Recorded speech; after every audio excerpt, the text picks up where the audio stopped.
President Biden is back in Washington after his trip to the Middle East. Mr. Biden says he told the Crown Prince of Saudi Arabia he believed him personally responsible for the murder of journalist Jamal Khashoggi. A top Saudi official says he didn't hear the confrontation, but the president says the official's account isn't true.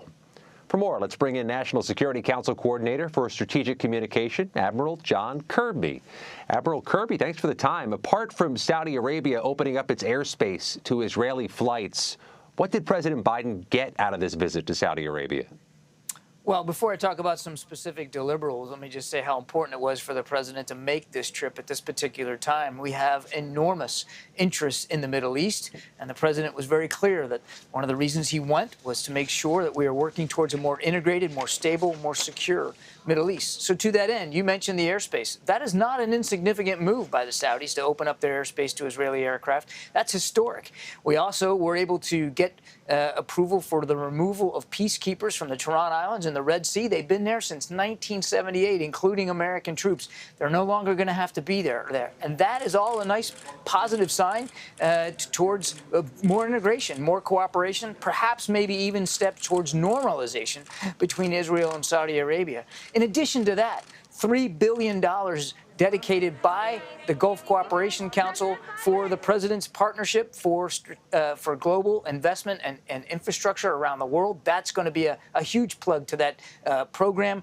We were able to reaffirm our commitment to Israel's defense security. We had terrific discussions on energy security and food security. And you heard the president talk Friday night about the potential for more oil production coming out of OPEC in perhaps as short as just a couple of weeks. What do you make of the Saudi kingdom's differing account on that conversation about Jamal Khashoggi? Well, the foreign minister, if you look at what he said he did not hear that part of the conversation.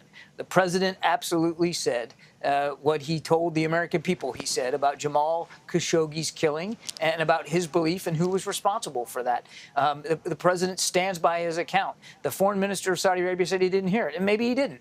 But that doesn't mean that President Biden didn't actually say it. And I would add, more critically, that the very first agenda item on the president's list when he sat down with the Crown Prince and other Saudi officials was Jamal Khashoggi. Mentioned him by name, first thing on the list, as well as other human rights concerns that we have with Saudi Arabia. It was the very first item on the president's agenda.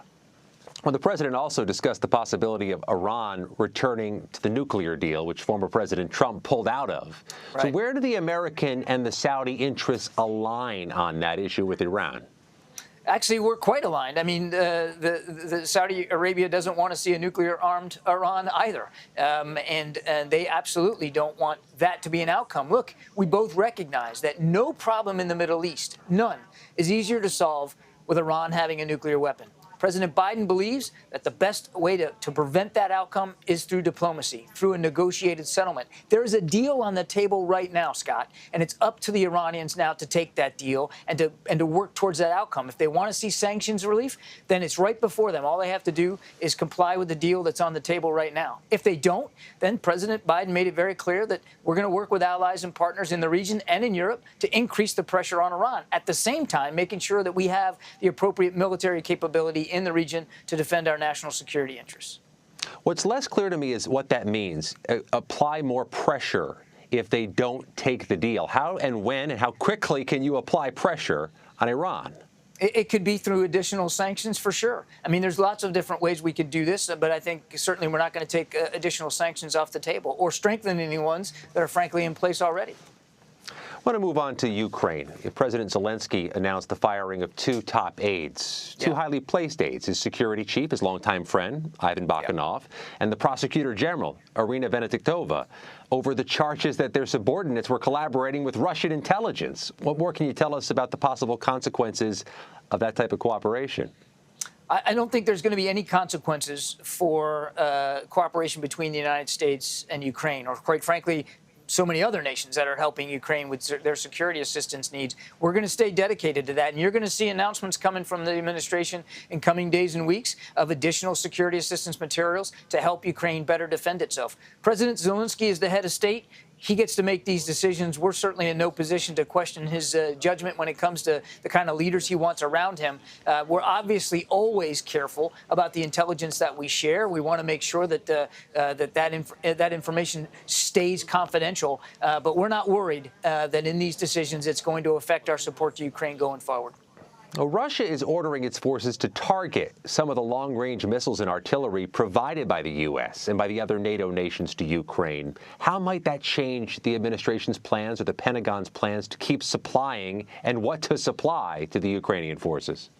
Those Russian assertions are not going to change, again, the support that we're giving to Ukraine going forward. I want to stress that we're doing these security assistance packages in almost real time, Scott. We want to make sure that we are providing things to Ukraine that are relevant to them in the fight that they're in right now. And right now in the Donbass, it's what we call a long-range fires fight.